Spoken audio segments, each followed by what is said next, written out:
அனைவருக்கும் வணக்கம். இப்போ நம்ம பார்க்க போகிறது NTSC எக்ஸாம் 10ஆம் வகுப்பு மாணவர்களுக்கு புவியியல் பாடத்தில் தொழிலகங்கள் அப்படிங்கக்கூடிய இந்த தலைப்பில் சில முக்கியமான வினாக்களை தொகுத்து டெஸ்ட் 18 அப்படின்னு சொல்லி கொடுத்துருக்குறோம்.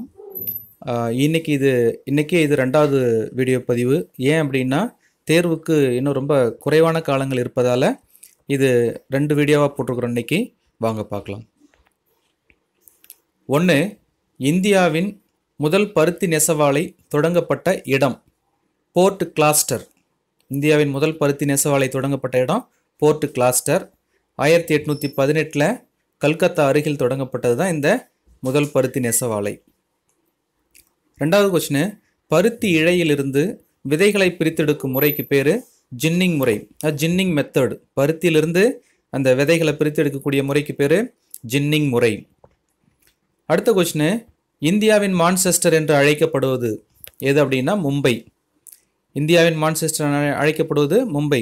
ஏன் இது இந்தியாவின் மான்செஸ்டர் அப்படின்னு சொல்கிறாங்கன்னா, உலகிலே பருத்தி நெசவாலைகள் அதிகமாக முதலில் செறிந்து காணப்பட்ட ஒரு இடம் எது அப்படின்னா மான்செஸ்டர். இங்கிலாந்தில் இருக்கக்கூடிய மான்செஸ்டரில் தான் பருத்தி நெசவாலைகள் அதிகமாக காணப்படுது. அப்போ அதோடு ஒப்பிடும்போது இந்தியாவில் பருத்தி நெசவாலைகள் எங்கு அதிகமாக காணப்படுதோ அதை அந்த மான்செஸ்டர் கூட ஒப்பிட்டு இங்கே இந்தியாவின் மான்செஸ்டர்னு மும்பையை சொல்கிறாங்க. அடுத்த கொஸ்டின், தேசிய சணல் வாரியத்தின் தலைமையகம் உள்ள இடம் கொல்கத்தா. தேசிய சணல் வாரியத்தின் தலைமையகம் உள்ள இடம் கொல்கத்தா. அடுத்த கொஸ்டின், தொழிலகங்கள் எவ்வாறு அழைக்கப்படுகிறது?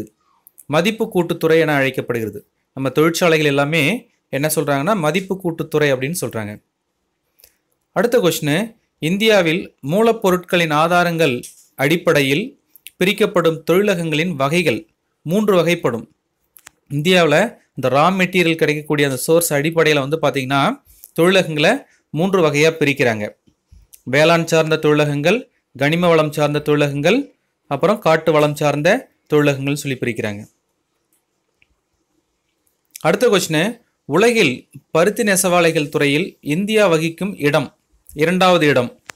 உலகளவில் பருத்தி நெசவாலைகள் துறையில் இந்தியா எத்தனாவது இடத்தை வகிக்குது அப்படின்னா 2ஆம் இடத்தை வகிக்குது. அடுத்த கொஸ்டின், உலகில் பருத்தி உற்பத்தியில் 3வது பெரிய நாடு எது அப்படின்னா இந்தியா. அதாவது பருத்தி நெசவாலைகள் துறையில் இந்தியா 2ஆவது இடத்துல இருக்குது, பருத்தி உற்பத்தியில் இந்தியா 3ஆவது இடத்துல இருக்குது உலக அளவில். அடுத்த கொஸ்டின், உலகில் தறிகள் நூற்பு கருவிகளின் எண்ணிக்கையில் முதன்மையான நாடு எது அப்படின்னு பார்த்தா இந்தியா தான். அப்போ தறி நூற்பு கருவிகள் எண்ணிக்கையில் மிக அதிக அளவில் இருக்கக்கூடிய நாடு உலக அளவில் இந்தியா தான் முதலிடம்.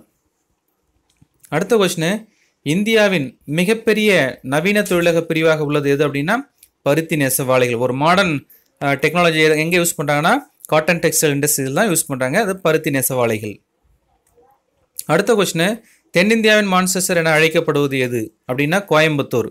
இப்போ இந்தியாவின் மான்செஸ்டர் அப்படின்னா மும்பை, தென்னிந்தியாவின் மான்செஸ்டர் அப்படின்னாலும் மும்பை, தமிழ்நாட்டின் மான்செஸ்டர்னு ஒரு கேள்வி ஒரு வேளை கேட்டால் அதுவும் மும்பை தான். அடுத்த கொஸ்டின், இந்தியாவில் குறைவான விலையில் கிடைக்கும் இழைநார் எது அப்படின்னா சணல். சணல் ஒரு இழைநார், அது குறைவான விலையில் கிடைக்கக்கூடியது இந்த இழைநார், அதுக்கு சணல் பேர். அடுத்த கொஸ்டின், தங்க இழைப்பயிர் என்று அழைக்கப்படுவது எது? சணல். கோல்டன் ஃபைபர் என அழைக்கப்படுவது சணல். அடுத்த கொஸ்டின், இந்தியாவில் 2வது பெரிய நெசவாலை சணல் ஆலைன்னு பேர். இந்தியாவில் முதல் பெரிய ஆலை பார்த்தீங்கன்னா பருத்தி நெசவாலை. இந்தியாவில் 2வது பெரிய நெசவாலை சணல் நெசவாலை. இது கூட கம்பளியை மிக்ஸ் பண்ணி கம்பளிலாம் தயாரிக்கிறாங்க. அப்புறம் பருத்தியை மிக்ஸ் பண்ணி நல்ல சாஃப்டான போர்வைகள்லாம் தயாரிக்கிறாங்க. அடுத்த கொஸ்டின், இந்தியாவின் முதல் சணல் ஆலையை தொடங்கிய ஆங்கிலேயர் யார் அப்படின்னா ஜார்ஜ் ஆக்லாண்ட். இந்தியாவில் முதல் சணல் ஆலையை தொடங்கியவர் ஒரு ஆங்கிலேயர். அவர் யாருன்னா ஜார்ஜ் ஆக்லாண்ட் அப்படிங்கக்கூடியவர் தான் தொடங்கினார். அடுத்த கொஸ்டின், இந்தியாவில் முதல் சணல் ஆலை தொடங்கப்பட்ட இடம் ரிஷ்ரா. கொல்கத்தா அருகில் 1854 தொடங்கப்பட்டது தான் இந்தியாவின் முதல் சணல் ஆலை. எங்கே தொடங்கப்பட்டிருக்குன்னா ரிஷ்ரா, கொல்கத்தா அருகில் 1854 தொடங்கப்பட்டது. அடுத்த கொஸ்டின், உலகில் சணல் உற்பத்தியில் முதலிடம் வகிக்கும் நாடு இந்தியா. உலக அளவில் சணல் உற்பத்தி செய்யக்கூடிய, அதாவது பயிர் செய்யக்கூடிய நாடுகளில் இந்தியா முதலிடத்தில் இருக்குது. அடுத்த கொஸ்டின், உலகில் சணல் பொருட்கள் உற்பத்தியில் முதலிடம் வகிக்கும் நாடு வங்காளதேசம். அந்த பயிரிடுறதுல உற்பத்தி செய்யறதுல, அதாவது பயிரிடுறதுல உலகளவில் முதன்மையான ஒரு இடம் இந்தியா.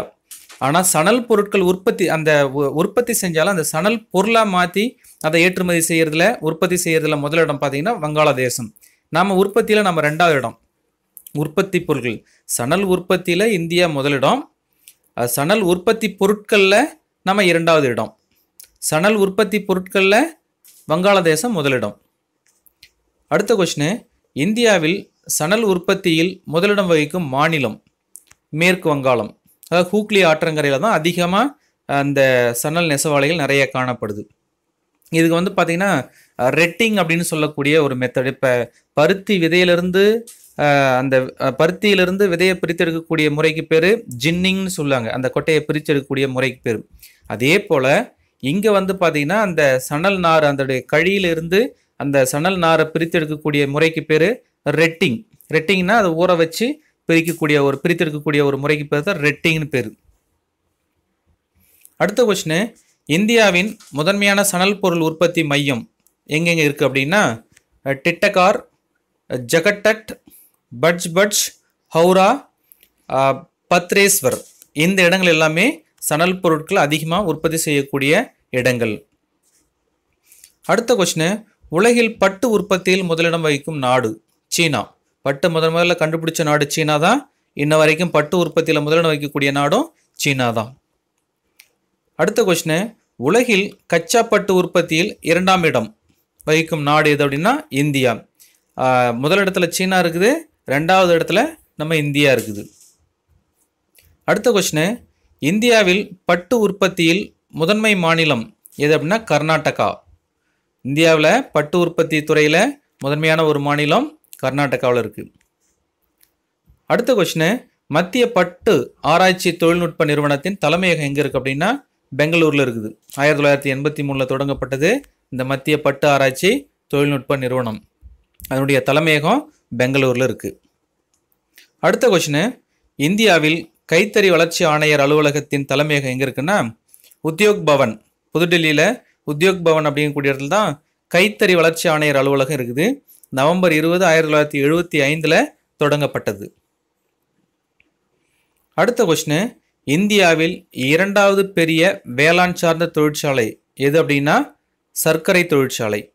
அதாவது இந்தியாவில் மிகப்பெரிய ஒரு தொழிற்சாலை என்ன தொழிற்சாலைன்னா பருத்தி நெசவாலை தான் மிகப்பெரிய ஒரு தொழிற்சாலை.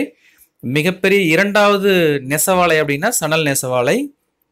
2வது பெரிய வேளாண் சார்ந்த தொழிற்சாலை எது அப்படின்னா சர்க்கரை தொழிற்சாலை. வித்தியாசம் புரிஞ்சுக்கணும்.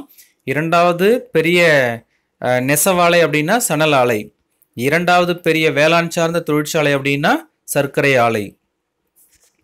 அடுத்த கொஸ்டின், உலகில் கரும்பு உற்பத்தியில் முதலிடம் வகிக்கும் நாடு பிரேசில். உலக அளவில் கரும்பு உற்பத்தியில் முதன்மையான ஒரு இடம் வகிக்கக்கூடிய ஒரு நாடு பிரேசில். 2வது இடத்துல உற்பத்தியில் 2வது இடத்துல இருக்கக்கூடிய ஒரு நாடு இந்தியா. அடுத்த கொஸ்டின், இந்தியாவின் 50% சர்க்கரை உற்பத்தியுடன் முதலிடம் வகிக்கும் மாநிலம் உத்தரப்பிரதேசம். இந்தியாவிலே மிக அதிக அளவில் எந்த மாநிலத்தில் சர்க்கரை உற்பத்தி பண்ணாங்கன்னா உத்தரப்பிரதேசம் 50%. இதை இந்தியாவின் சர்க்கரை கிண்ணம்னு சொல்லுவாங்க. இந்தியாவின் சர்க்கரை கிண்ணம் என அழைக்கப்படுவது எது அப்படின்னா உத்தரப்பிரதேசம். அது கூட வேணா பீகாரும் சேர்த்துக்கலாம். சர்க்கரை மண்டலங்கள்னு கேட்டால் உத்தரப்பிரதேசம் மற்றும் பீகார். இப்போ உலகின் சர்க்கரை கிண்ணம் அப்படின்னா கியூபா. இந்தியாவின் சர்க்கரை கிண்ணம் அப்படின்னா உத்தரப்பிரதேசம். இந்தியாவின் சர்க்கரை மண்டலங்கள்னு கேட்டால் உத்தரப்பிரதேசம் மற்றும் பீகார். அடுத்த கொஸ்டின், இந்தியாவின் முதல் காகித தொழிற்சாலை தொடங்கப்பட்ட இடம் செராம்பூர். மேற்கு வங்காளத்தில் தான் முதல்ல இந்தியாவில் முதல் காகித தொழிற்சாலை தொடங்கப்பட்டாங்க. செராம்பூரில், மேற்கு வங்கம். 1812 தொடங்கப்பட்டது. அடுத்த கொஸ்டின், 1867 இந்தியாவில் கல்கத்தா அருகில் உள்ள பாலிகஞ்சில் தொடங்கப்பட்ட காகித தொழிற்சாலைக்கு பெயர் என்ன அப்படின்னா ராயல் பெங்கால். அப்போ இந்தியாவில் கல்கத்தா அருகில் பாலிகஞ்ச் அப்படிங்கக்கூடிய இடத்துல தொடங்கப்பட்ட காகித தொழிற்சாலைக்கு பேர் ராயல் பெங்கால் தொழிற்சாலைன்னு பேர். ராயல் பெங்கால் காகித தொழிற்சாலை. அது எங்கே ராயல் பெங்கால் காகித தொழிற்சாலை தொடங்கப்பட்ட ஆண்டு 1867. அடுத்த கொஸ்டின், இந்தியாவில் காகித உற்பத்தி செய்யும் முதன்மை மாநிலம் மேற்கு வங்கம். சணல் உற்பத்தியிலே மேற்கு வங்கம் தான் முதலிடம். காகித உற்பத்தியிலையும் முதன்மையான ஒரு மாநிலம் மேற்கு வங்காளம். அடுத்த கொஸ்டின், இந்தியாவில் தேசிய செய்திகள் மற்றும் காகித ஆலைகள் தொடங்கப்பட்ட இடம் நேபா நகர். அதாவது மத்திய பிரதேசத்தில் பர்கான்பூர் மாவட்டத்தில் நேபா நகருங்கிற ஒரு இடத்துல தான் இந்தியாவில் தேசிய செய்தித்தாள் மற்றும் காகித ஆலைகள் தொடங்கப்பட்ட ஒரு இடம் நேபா நகர். அடுத்த கொஸ்டின், 1907 டாடா இரும்பு எஃகு தொழிற்சாலை தொடங்கப்பட்ட இடம் சாக்சி என அழைக்கப்பட்ட ஜாம்ஷெட்பூர். அப்போ 1907 டாடா இரும்பு எஃகு தொழிற்சாலை தொடங்கப்பட்ட இடம் ஜாம்ஷெட்பூர். அதுக்கு இன்னொரு பேர் பார்த்தீங்கன்னா சாக்ஷின்னு சொல்லலாம் அல்லது ஜாம்ஷெட்பூர்னு சொல்லலாம். இது எந்த மாநிலத்தில் இருக்குன்னா ஜார்க்கண்ட் மாநிலத்தில் இருக்குது. இந்தியாவின் முதல் நவீன தொழிற்சாலை இந்த டாடா இரும்பு எஃகு தொழிற்சாலை. அடுத்த கொஸ்டின், இந்தியாவின் இரும்பு உற்பத்தியில் முதன்மையான ஒரு மாநிலம் அப்படின்னா ஜார்க்கண்ட். இந்தியாவில் இரும்பு உற்பத்தியில் முதன்மை மாநிலம் ஜார்க்கண்ட், சத்தீஸ்கர், பீகார், மேற்கு வங்காளம் அந்த மண்டலங்கள் சோட்டா நாக்பூர் பீடபூமி பகுதிகள் வந்து பார்த்தீங்கன்னா அந்த இரும்பு எஃகு தொழிற்சாலையில் செறிந்து காணப்படக்கூடிய ஒரு இடம். இப்போ கனிம வளங்களுக்கு பெயர்பட்ட ஒரு இடம் அப்படின்னா சோட்டா நாக்பூரி மண்டலம். அடுத்த கொஸ்டின், இந்தியாவில் இரும்பு மற்றும் எஃகு உற்பத்தி தொழிற்சாலை முதலில் தொடங்கப்பட்ட ஒரு இடம் போர்ட்டோ நோவா. தமிழ்நாட்டில் போர்ட்டோ நோவாங்கிற இடத்துல தான் 1830 இந்தியாவிலே முதல் இரும்பு எஃகு தொழிற்சாலை தொடங்கப்பட்ட ஒரு இடம் போர்ட்டோ நோவா. இந்தியாவில் முதல் நவீன தொழிற்சாலை தொடங்கப்பட்ட இடம் சாக்ஷி அல்லது ஜாம்ஷெட்பூர் 1907. அப்போ முதல்ல இரும்பு எஃகு உற்பத்தி தொழிற்சாலை வந்து தமிழ்நாட்டில் போர்ட்டோ நோவாங்கிற இடத்துல தான் தொடங்கினாங்க. அடுத்த கொஸ்டின், விஸ்வேஸ்வரையா இரும்பு எஃகு நிறுவனம் அமைந்துள்ள இடம் பத்ராவத். எங்க அப்படின்னா கர்நாடகா மாநிலத்தில் பத்ராவத் அப்படிங்கக்கூடிய ஒரு இடத்துல இது தொடங்கி இருக்கிறாங்க 1923.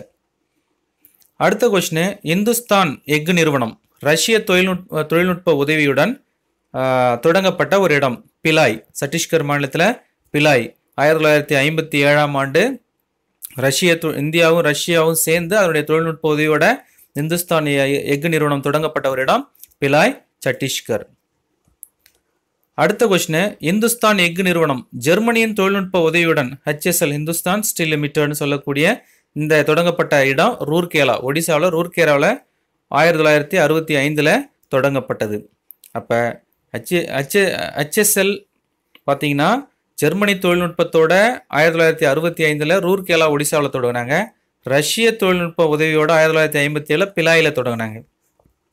அடுத்த கொஸ்டின், இந்தியா இரும்பு எஃகு நிறுவனம் இஸ்கோன்னு சொல்லக்கூடிய தொடங்கப்பட்ட ஒரு இடம் பார்த்தீங்கன்னா பர்ன்பூர், ஹிராப்பூர், குல்டி. இது எங்கே இருக்குன்னா மேற்கு வங்காளத்தில் 1972 தொடங்கப்பட்டது. அப்போ இந்திய இரும்பு எஃகு நிறுவனங்கள் தொடங்கப்பட்ட இடம் பர்ன்பூர், ஹிராப்பூர், குல்டி. இதெல்லாம் மேற்கு வங்காளத்தில் 1972 தொடங்கப்பட்டது.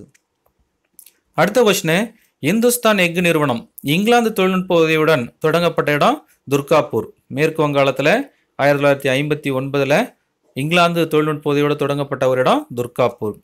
அப்போ இந்துஸ்தான் எஃகு நிறுவனம் ரஷ்யா தொழில்நுட்ப உதவியோடு 1957 தொடங்கப்பட்ட இடம் பிலாய், சத்தீஸ்கர். ஜெர்மனி தொழில்நுட்ப உதவியுடன் ஒடிசாவில் 1965 தொடங்கப்பட்ட இடம் ரூர்கேலா. இங்கிலாந்து தொழில்நுட்ப உதவியுடன் 1959 மேற்கு வங்காளத்தில் தொடங்கப்பட்ட ஒரு இடம் துர்காப்பூர். அதுக்கப்புறம் சேலம் இரும்பு எஃகு ஆலை தொடங்கப்பட்ட ஆண்டு 1982. தமிழ்நாட்டில் சேலம் எஃகு ஆலை தொடங்கப்பட்ட ஆண்டு 1982. துருப்பிடிக்காத ஒரு இரும்பு தயாரிக்கக்கூடிய ஒரு இடம் எதுன்னா அந்த சேலம் எஃகு ஆலை தான். அது 1982 தொடங்கப்பட்டது.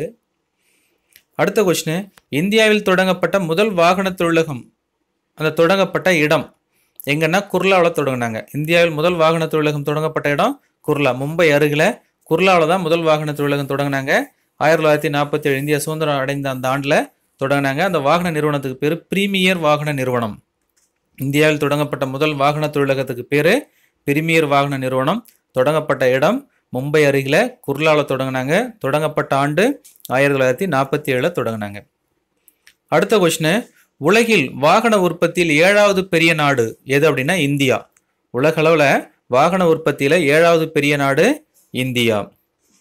அடுத்த கொஸ்டின், ஆசியாவின் டெட்ராய்டு என்று அழைக்கப்பட்ட பகுதி எது? சென்னை. ஆசியாவின் டெட்ராய்டு ஆஃப் ஏஷியா அப்படின்னு சொல்லப்பட்ட ஒரு இடம் எது அப்படின்னா சென்னை. வாகன உற்பத்தியில் அதிகமாக ஆசியாவிலே அதிகமான அப்போ இந்த டெட்ராய்டு அப்படின்னா வாகன உற்பத்தி எங்கே அதிகமாக செய்கிறாங்களோ அதை டெட்ராய்டுன்னு சொல்லுவாங்க. அப்போ உலகில் அதிக அளவில் வாகன உற்பத்தி செய்யக்கூடிய பகுதி டெட்ராய்டு. அமெரிக்காவில் டெட்ராய்டுங்கிற இடத்துல அதிக வாகன உற்பத்தி செய்கிறாங்க. அதோட ஒப்பிட்டு ஆசிய கண்டத்திலே அதிக அளவில் வாகன உற்பத்தி செய்யக்கூடிய ஒரு பகுதி சென்னை. அதனால அது ஆசியாவின் டெட்ராய்டுன்னு சொல்றாங்க. அடுத்த கொஸ்டின், உலக வரைபடத்தில் இந்தியாவை ஒரு சிறந்த தொழிலக உற்பத்தி மையமாக காண்பிக்கும் திட்டத்துக்கு பேரு இந்தியாவின் உற்பத்தி திட்டம், மேக் இன் இந்தியா ப்ரோக்ராம். இதுதான் இந்த மேக் இன் இந்தியா திட்டத்தினுடைய நோக்கம். உலக வரைபடத்தில் இந்தியா ஒரு சிறந்த தொழிலக உற்பத்தி மையமாக காண்பிக்கணும் அப்படிங்கிறது தான் நோக்கம். அடுத்த கொஸ்டின், இந்தியாவில் கனரக மின்சாதன தொழிலகங்களில் மிக முக்கியமானது என்ன அப்படின்னா BEL company. Bharat heavy electronic லிமிடெட்னு பேர். பாரத மிகுமின் நிறுவனம்.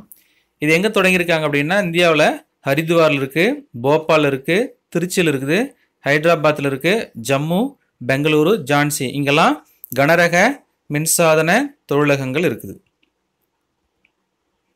தமிழ்நாட்டில் அந்த கனரக தொழிலகங்கள் பார்த்தீங்கன்னா திருச்சி பெல் கம்பெனி இருக்குது, அப்புறம் ராணிப்பேட்டையில் இருக்குது இந்த பெல் நிறுவனம். அடுத்த கொஸ்டின், இந்தியாவின் மின்னியல் தலைநகரம் என அழைக்கப்படுவது எது? பெங்களூரு. இந்த மின்சாதன பொருள் உற்பத்தியில் மிக அதிக அளவில் தயாரிக்கக்கூடிய இடம் பெங்களூரு. இந்த எலக்ட்ரானிக் கேபிட்டல் ஆஃப் இந்தியான்னு சொல்லக்கூடியது பெங்களூரு. அடுத்த கொஸ்டின், உலகில் உள்ள மிகச்சிறந்த மென்பொருள் நிறுவனங்களின் தாயகம் எது அப்படின்னா இந்தியா. உலகில் உள்ள மிகச்சிறந்த சில மென்பொருள் நிறுவனங்களின் தாயகம் இந்தியா. அடுத்த கொஸ்டின், இந்தியாவின் முதல் மென்பொருள் தொழிலகம் எது அப்படின்னா டாடா கன்சல்டன்சி சர்வீஸ். இந்தியாவிலே முதல் மென்பொருள் தொழிலகம் எதுன்னா டாடா கன்சல்டன்சி சர்வீஸு 1970 தொடங்கப்பட்டது. அடுத்த கொஸ்டின், உலகில் எத்தனை நாடுகளுக்கு இந்தியா மென்பொருள்களை ஏற்றுமதி சேவையை செய்கிறது? மென்பொருள் ஏற்றுமதி சேவையை செய்கிறதுனா 95 நாடுகளுக்கு இந்தியாவில் அந்த மென்பொருள் ஏற்றுமதி சேவையை செய்கிறது. சரிங்களா? சரி மாணவர்களே, இது வரைக்கும் கேட்டீங்க. இந்த 50 வினாக்களும் மிக மிக முக்கியமான வினாக்கள். நன்றாக படியுங்க. இது உங்களுக்கு மிகவும் பயனுள்ளதாக இருக்கும். தேர்வுக்கு எதிர்பார்க்கலாம். இந்த வினாக்கள் எல்லாமே நன்றாக படியுங்க. இது உங்களுக்கு பயனுள்ளதாக இருக்குன்னு நினச்சிங்கன்னா சப்ஸ்கிரைப் பண்ணுங்கள். யாருக்கு இது பயனுள்ளதாக இருக்குன்னு நினைக்கிறீங்களோ அவங்களுக்கு ஷேர் செய்யுங்க. நன்றி.